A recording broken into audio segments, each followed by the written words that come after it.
દાહોદના મીરાખેડી ગામે વરસાદથી ખેતરો પાણી થઈ ચૂક્યા છે અને હાઈવે કોરિડોરમાં પાણી નિકાલની વ્યવસ્થાના અભાવના કારણે હાલ તો આ પાણી સીધા ખેતરોમાં ઘૂસી રહ્યા છે। હાઈવે કોરિડોરના પાણીએ ખેડૂતોના ઘરોની સાથોસાથ ખેતરોને પણ બરબાદ કરી નાખ્યા છે, કારણ કે ખેતરો બેટમાં ફેરવાઈ ચૂક્યા છે અને તેના કારણે પાક નિષ્ફળ જવાની ભીતિ છે।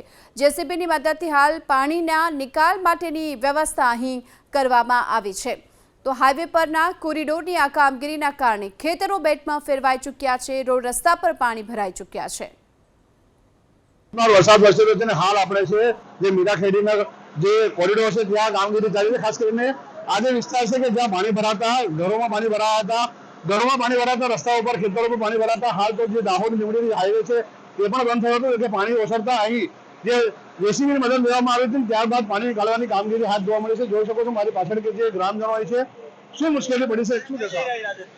પહેલી વાત તો અમે આ કોરિડોર હાઈવેના કારણે ગયા વર્ષે અમારા ખેતરોમાં પાણી ભરાઈ જતા, અમારા ઘરોમાં પાણી ભરાઈ જતા, અમારો ઘર વખરીનો સામાન અને જે અમારા પાક નિષ્ફળ ગયેલ હતો। અમે તંત્રને સામે અનેક આંદોલનો કર્યું, અનેક વાર માંગણી કરી અમે કે કોરિડોર હાઈવેની અંદર પાણીના નિકાલની વ્યવસ્થા કરો, પણ અમે બેરા તંત્ર દ્વારા સરકારના દબાણ વ્યવસ્થા અમારી જે પાણીના નિકાલની વ્યવસ્થા તે કરવામાં ના આવતા આજે આ પાણી અમારા ખેતરોમાં અને ઘરોમાં ઘૂસી જતા ઢોરો પણ મૃત્યુ પામ્યા છે અને અમારા બે માણસો પણ તણાઈ ગયા હતા। માંડ લોકોને દોડા લઈને દોડવાથી અમારા માણસનો જીવ બચાવવામાં આવ્યો છે।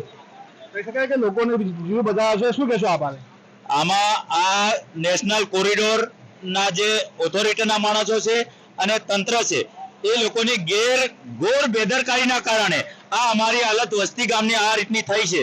અમે વારંવાર આંદોલનો કરીને જાણ કરેલી છે કે અહીંયા આગળ અમને નાણાં નાખી આપો, પાણીનો નિકાલ થાય। 4 તળાવનું પાણી આવે છે, મોટું નાળું જોઈએ, પણ આ લોકોએ આજ દિન સુધી એક જ ભૂંગળું મૂકેલું છે અને માટીનું પુરાણ કરી દીધું।